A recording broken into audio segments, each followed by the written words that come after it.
just want to quickly shout out all of our partners and thank them for the support. Enhanced CBD, Performance Box Supplements, Fortis Fightwear, Boca Jewellery and Core Hand Wraps. We really thank you for the support. We've got codes and links to all of them and we'll post them with the episode link. I got so much motherfucking design on right now. Break it down, bring it back, make it clap. 3 old thoughts, new guap, where that thing, bitches on my line, and you know they couldn't strap. Hello and welcome back to Super Necessary. So today, a couple of days ago, we done an episode with 5 of the lads out of the MMA Academy, and it was a great episode. They were all fighting on the UKFC card on the 27th of this month. But we had so much fun doing it, we thought we'd do it again. So today it's a bit different. We've got four lads on, but they're all fighting out of different gyms out of Liverpool to make it that little bit more interesting. So what we're going to do, same as what we've done with the other lads, we're going to go around, introduce us, sort of mention your records and stuff like that, and then we'll get you guys to just talk a little bit about your opponents. So we'll start with Connor. So Connor's fighting out of the MMA Academy. He's got an amateur record of 3-0, and he's fighting in the flyweight division. His next fight is for the title against Shawan Chowdhury. Big fight for you, lad. What do you know about him? I know a little bit about him. Like, he's a wrestler. That's what I've seen of him anyway. He's got like a bit of an awkward style, but not too much. But I think he's good all round, to be fair. But he's been put in some sticky situations and he's been able to get out. And like, people are just come at him when they've hurt him. And I'm not gonna do that. If they hurt him, mate, I'm not gonna rush him. Just keep picking him off and take my time with him. Yeah, and he's never had you on his back, has he? So he fucked it. Does he? So next up we've got King Mustafa Mohammed. He fights out in Next Gen in Liverpool.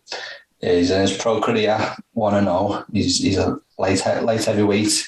Yeah. He's the former Cage Warriors light heavyweight champion, and his next fight is Simeon Powell. Do you know much about him, lads? Yeah, he seems to be like a good all-rounder. He's made a good fight, to be fair. That's really all about it. He's done a few Thai boxing matches, so I think he's looking to go stand up with me, which I don't mind. Yeah. Mm-hmm. Next, we've got Haider Khan. He's fighting out of Aspire CSA.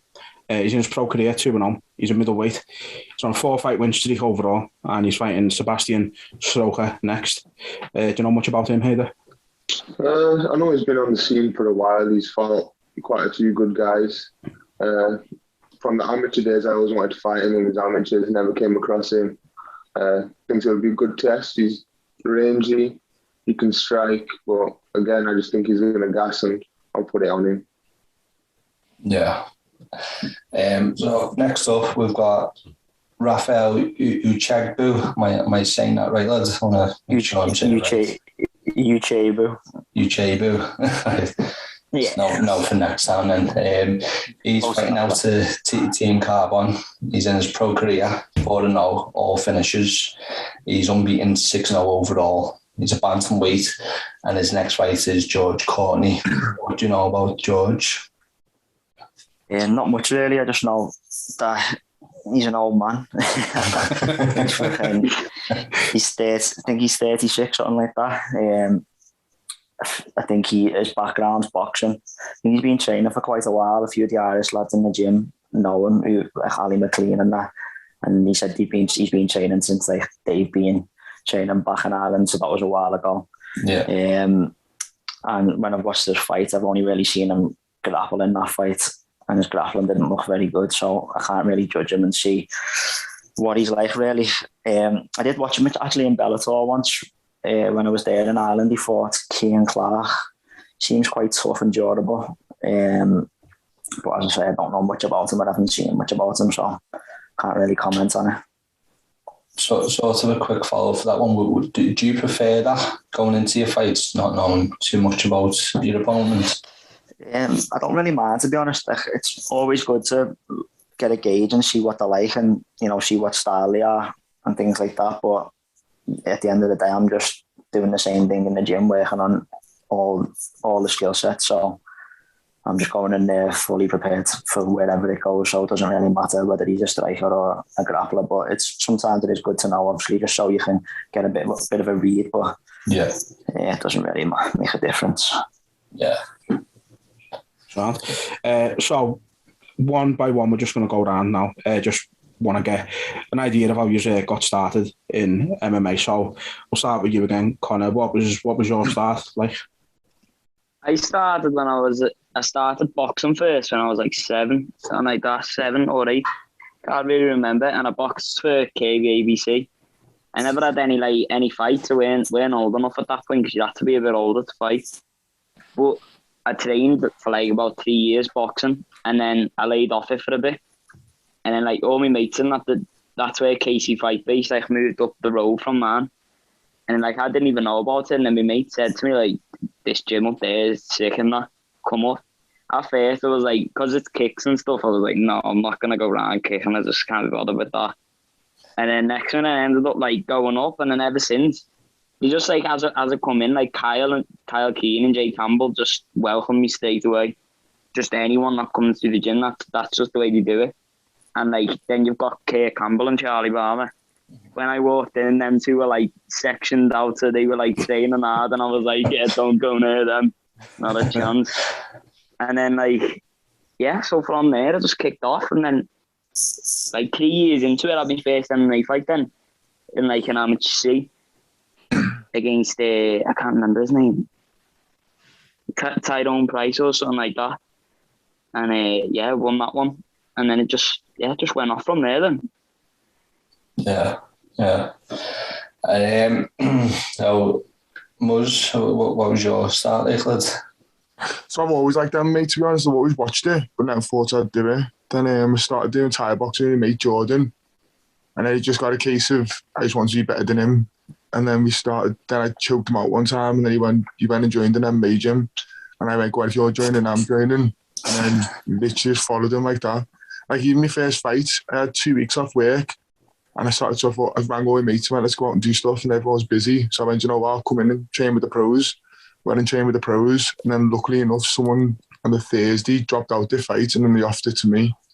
And then that's when I won it was the FCC. That's when I won the first fight. I got that belt there. And then from there, it's just snowballed, and I've just enjoyed every second of it. What was it like to finally get that choke, lads? Which one with him? Yeah. At the start, it was easy. Didn't know nothing. Now it's a bit harder. At the start, didn't have a clue. Thought he was a punch and kick the whole way through. I just took him down. But yeah, that's how I got into it. So has that always been your mentality, like the competitive nature? You've got to be better than everyone else. Not better than everyone else. Just when like I said, he's one of my best mates, and he's probably almost same size as me, same build as me. So we're always competitive with each other.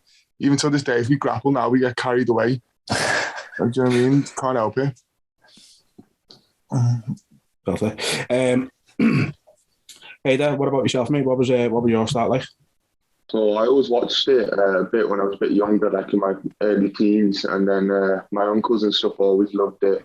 But I was occupied at the time playing rugby league, so I played that since I was 6 years old, and I always just used to watch MMA, and I always had a key fascination for it, but I wasn't able to play because I signed for an academy team. So when you do that, then you can't play other sports, and that's kind of like the rule.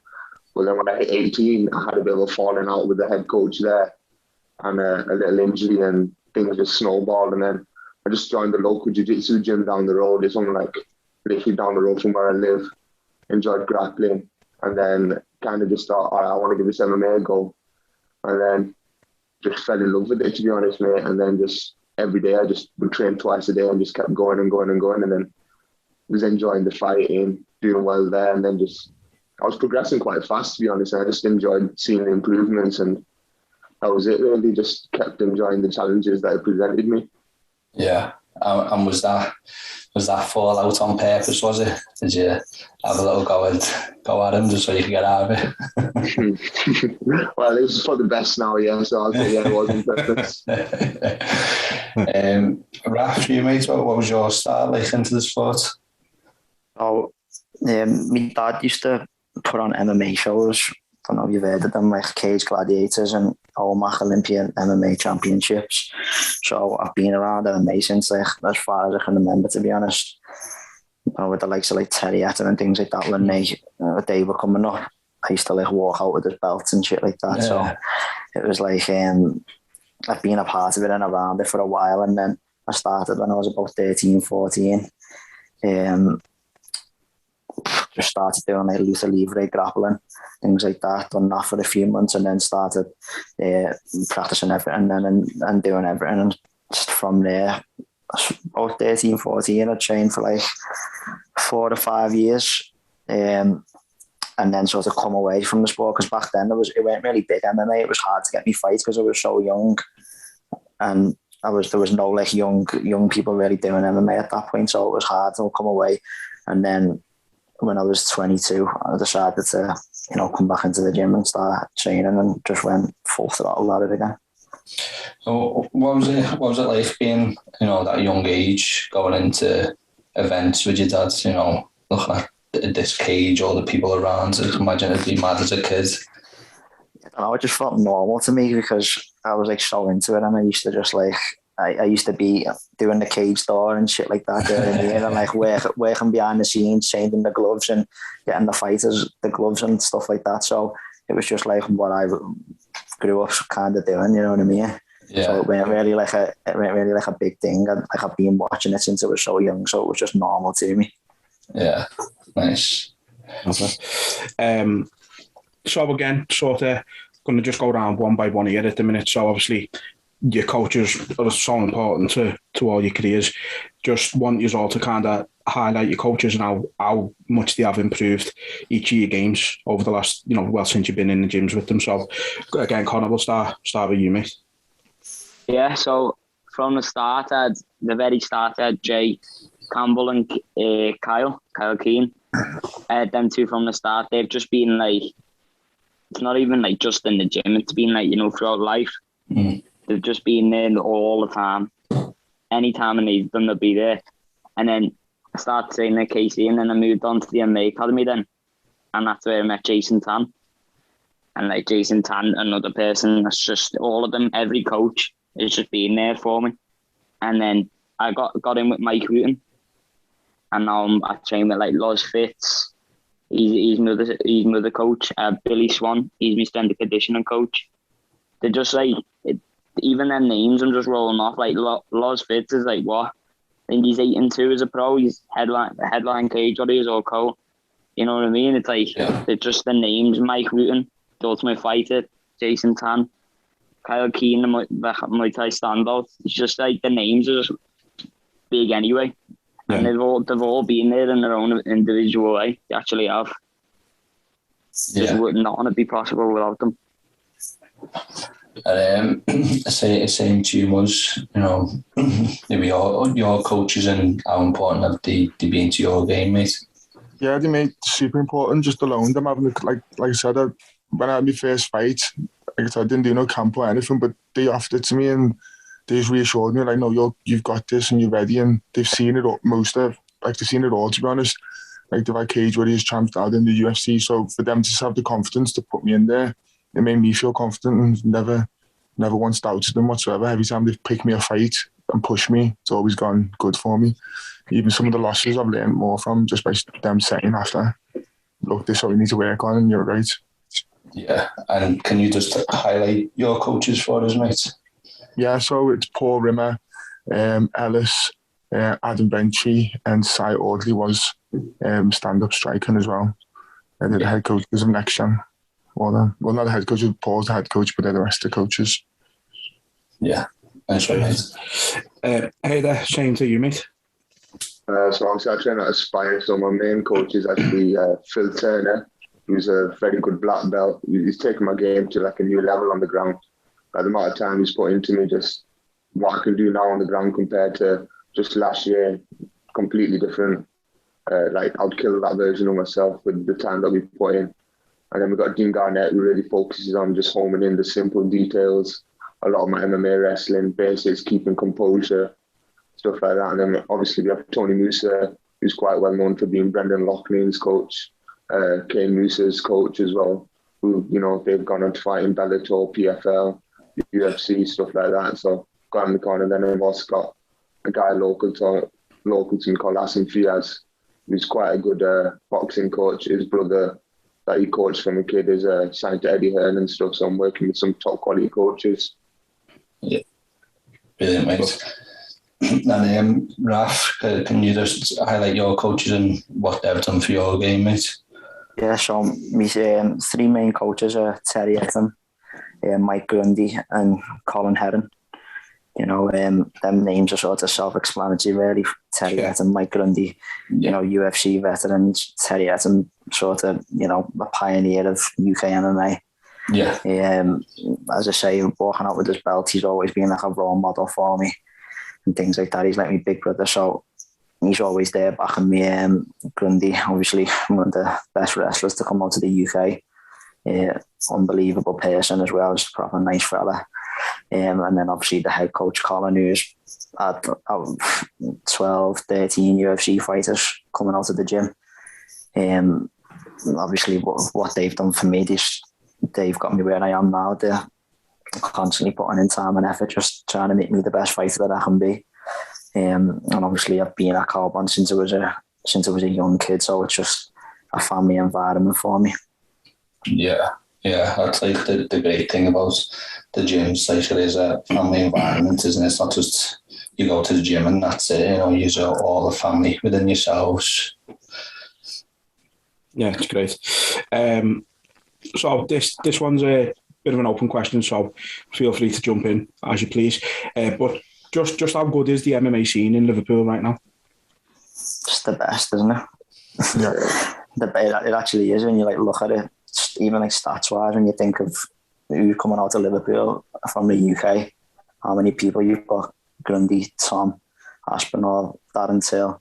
You've got Paddy, Meatball Molly. You know what I mean? It's like, even then you got people in Bellator, Gavin Hughes, things like that. There's so many fighters who are from Liverpool who are doing bits in the big stage. So I don't know any other city that really is bringing this many fighters through. Yeah. Not even the pros neither, is it? It's like And level as well now. Like the amateur level is that high. You go to shows now and like at every card there's like always a scouser on it, isn't it? Really, there's always a scouser on it, and it's just, and I like the gyms that are in Liverpool now. It's just crazy, innit? Yeah, I made sure to sit and watch the early fights when I was in the last Almighty. I was cage-side watching them all because the levels have gone so good now that they all are entertaining, every single one. People's getting finished. It's crazy the level that's coming up now. Like some of these amateurs, you know what I mean? They're just doing it from so young. So it's like it's just next level compared to like a few years ago. You know what I mean? Yeah. I think that's why you're seeing so many like amateurs coming out of Liverpool only having a couple of fights at amateur, because, like you say, the level in Liverpool is so high that they're sort of fighting as amateurs, but they're like pro level already. Yeah. We're not struggling in Liverpool to find any fighters. Like, I'm from Manchester, and it would be easier for me to train down in Manchester, but I don't get the same level of people coming up to Liverpool. It's just everybody in the gym is just the coach and everything's just better, just overall. Yeah, it's immense life in there. So the next one then, Conor, you sort of mentioned it there with, you know, the different gyms going out. You know, you're all outsiders, you know, looking in on the other gyms, but from an outside point of view, like, how was it to see so many gyms, you know, thriving and succeeding in the city? It's good as well. It's competitive. It really is. You look at the other people coming out to different gyms now, and you know where the competition is. That makes sense. Yeah, like, it's high. It is, isn't it? You know, by like the people that are just fighting now, and then the gyms are just creating absolute animals. Literally every gym in Liverpool, couldn't think of one gym that isn't. That's what I mean. It's not just one gym now, do you know what I mean? It is like a lot of the gyms are all like coming through with different people. It's like showing that the level is just getting so much better. Yeah, I think you can look on like an amateur card or even a pro card, and there could be someone from one of your gyms that you've not heard of, but you just know because they're coming from that gym that they want to watch. Yeah.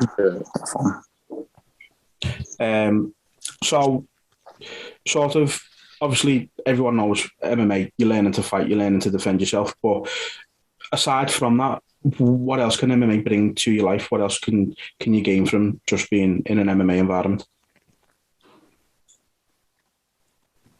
I can just be able to deal with pressure, and that's what it's taught me, like being able to push yourself and what I'm actually capable of, because I've never been scared to fight. Even as a kid, I've never been scared to fight, but it's completely different when you've got to step in a cage and it's an organised fight and people have come and seen you, and it's a whole different thing. It's completely different to a quick scrap on the street. That means nothing. Then it's having the balls to step in there, plan everything, know this guy's training his ass off to finish you and you're training your ass off to finish him. It's a completely different thing. That's taught me like how to deal with pressure and how to know myself a bit better. Yeah, it's a good shout, that, like. Do you just find, obviously, like, you'll get in street fights and that, is it a bit of a sort of a wake-up call, when you walk into a gym from, just having street fights, and then you learn there's all this technique behind it and everything else that goes into fighting. People think, oh yeah, you're just throwing hands and kicks, but the whole technique street fight normally lasts about 30 seconds to a minute. A normal street fight, an actual fight in the cage, when you're doing rounds in the gym, you're like, shit, I'm absolutely knackered. I've still got another 4 minutes in here. It's completely different in that situation. Yeah, and like people on the street when they don't know jiu-jitsu and that, like, I don't care what anyone says, like, if you know a little bit of jiu-jitsu, even a tiny bit compared to someone who doesn't in any fight, like, you're gonna take someone out, you know what I mean, and do damage to someone, because it's like so effective, you know what I mean? So it's not even like a question when you see these people like fighting on the streets and that, and like you're just watching them like throwing windmills and you're just like you know what I mean? It's just obviously a completely different level, isn't it? It's not a street fight and an MMA fight. It's just the worlds apart, aren't they? Yeah, absolutely. Massively. Has MMA been helpful to any, like, in terms of like mental health issues and that? I don't know if anyone has ever sort of struggled in that respect, but I've heard from other people that it has helped in that respect. Do you find that yourselves?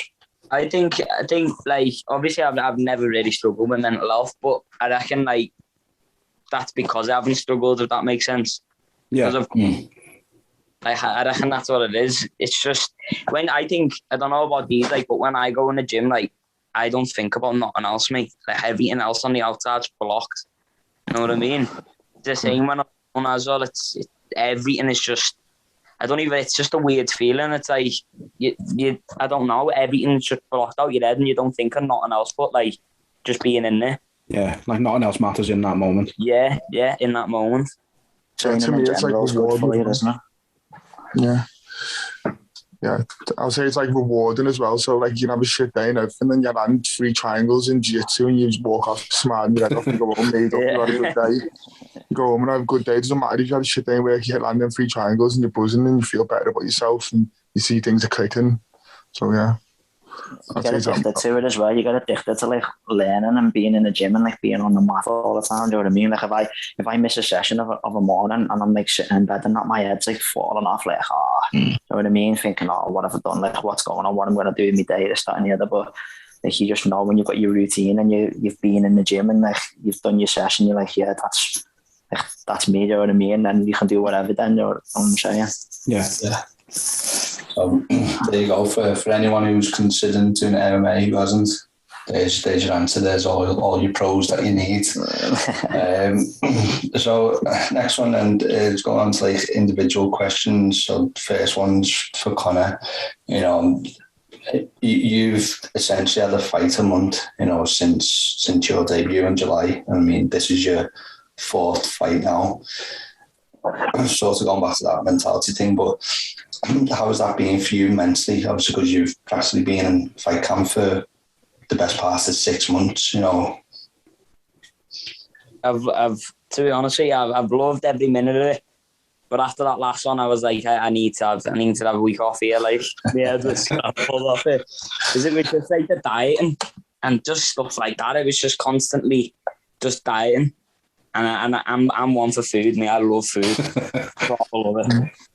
But like, it was just boss because in lockdown, I don't know if you know, but like before lockdown, I was supposed to fight on UKFC, an amateur B fight, and I weren't able to fight on it. My heart rate was like through the roof, and the medical team didn't let me fight.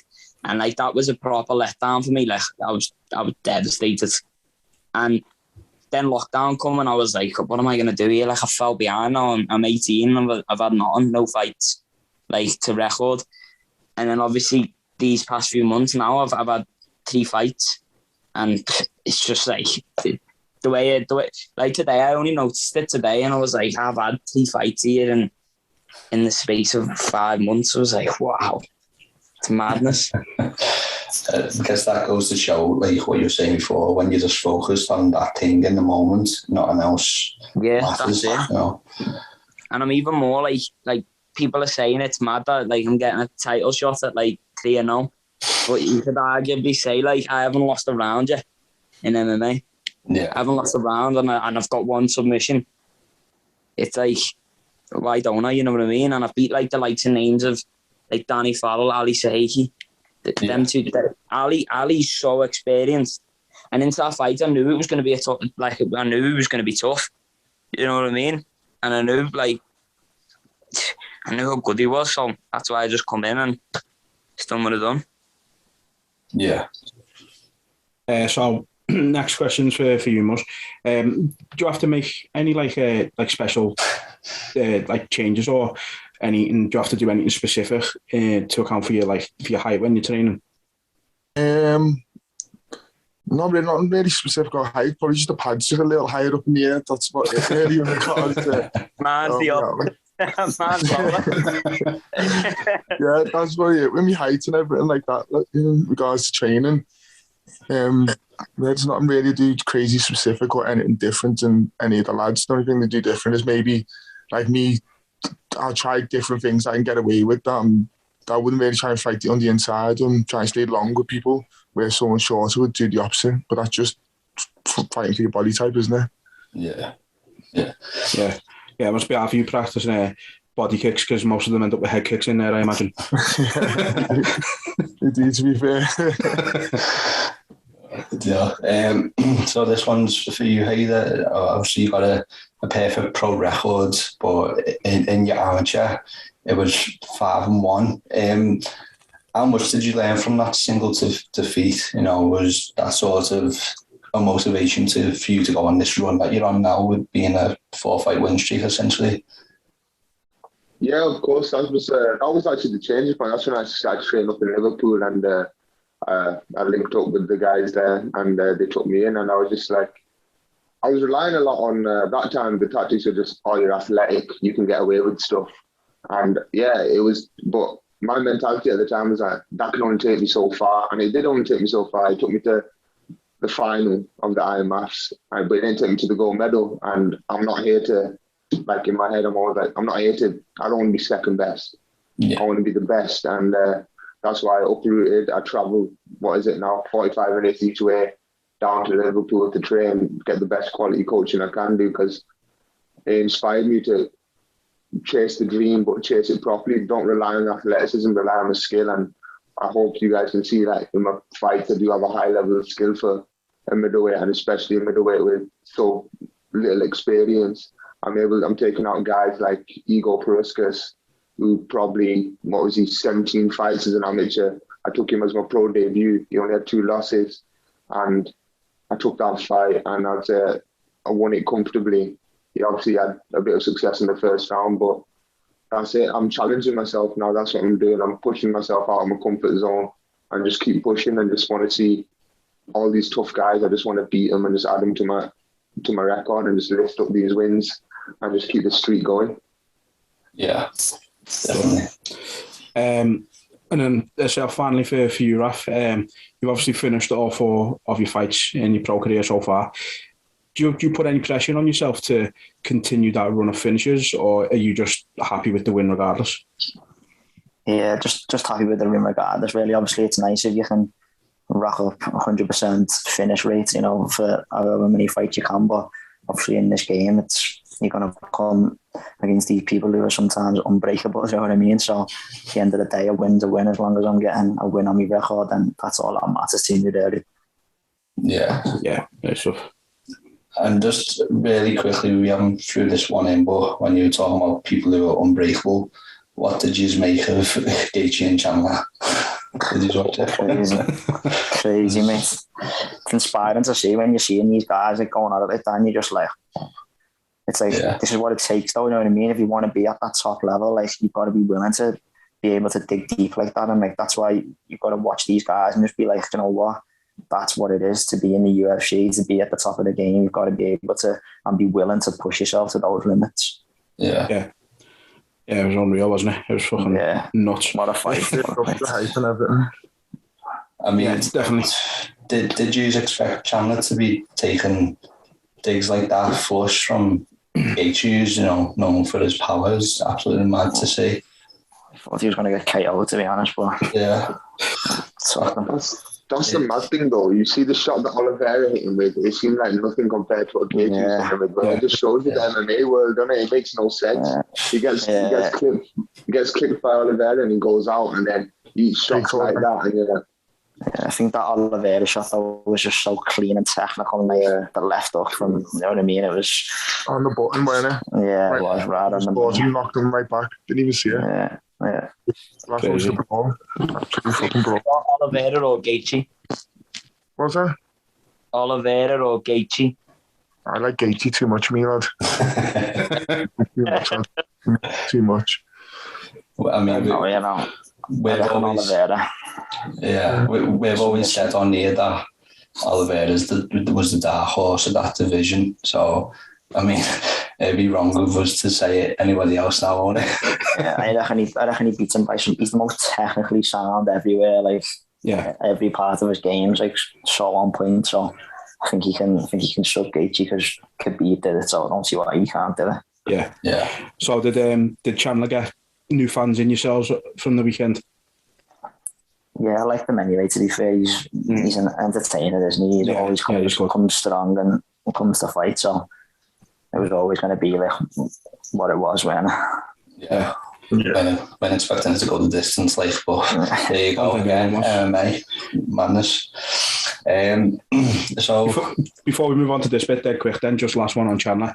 Who have you got, McGregor or Chandler, if it goes ahead? Chandler.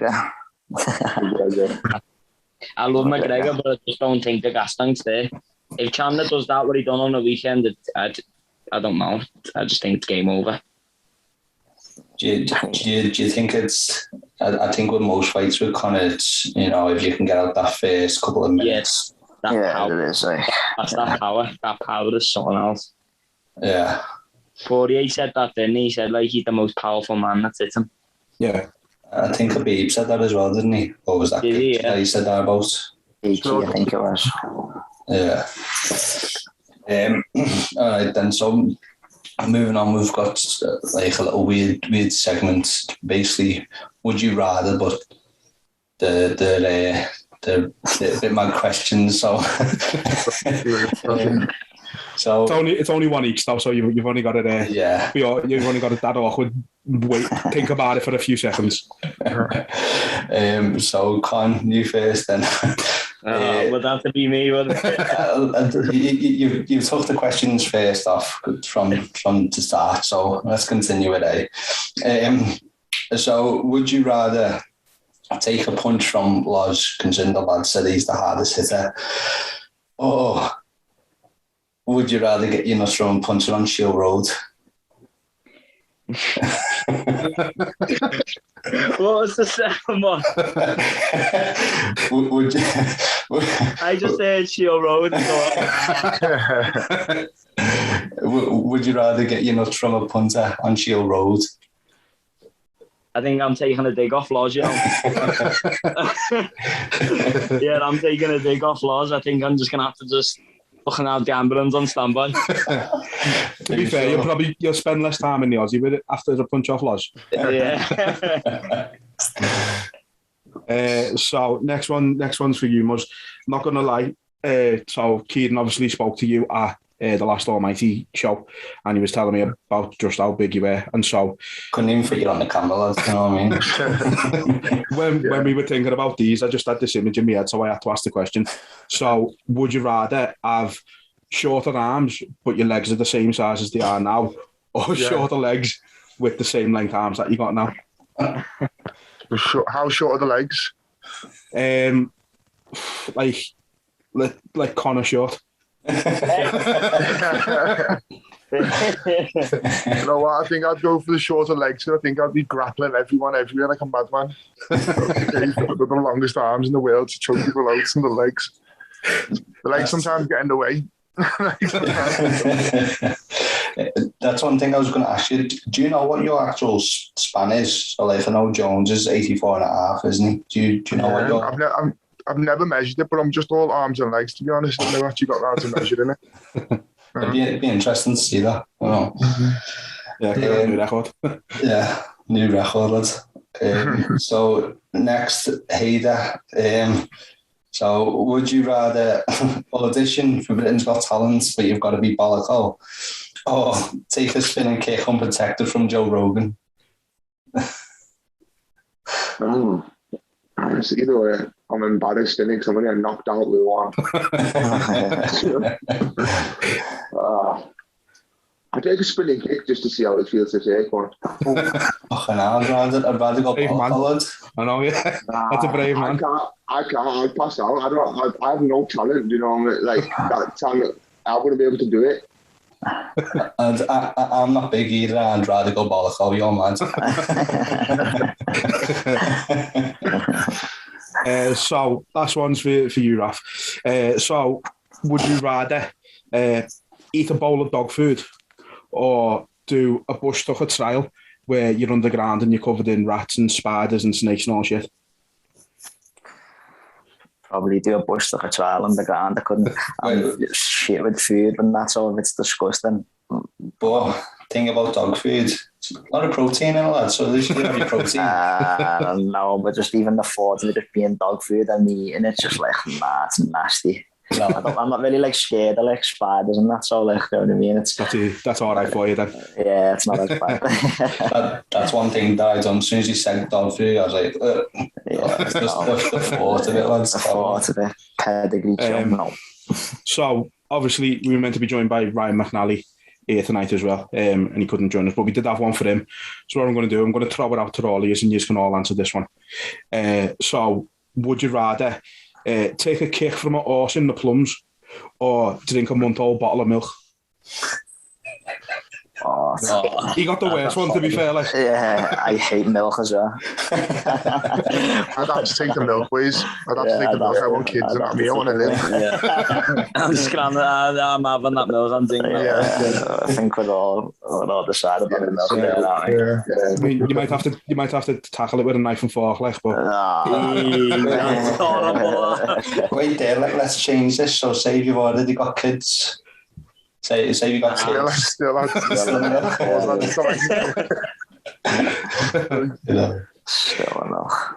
That's going to be a tough fucking 5 hours getting through that milk, man. Longer. You sound like you want the kick in the plums, man. Trying to sell it to us. I've got to try. You'll get off and all that, you know.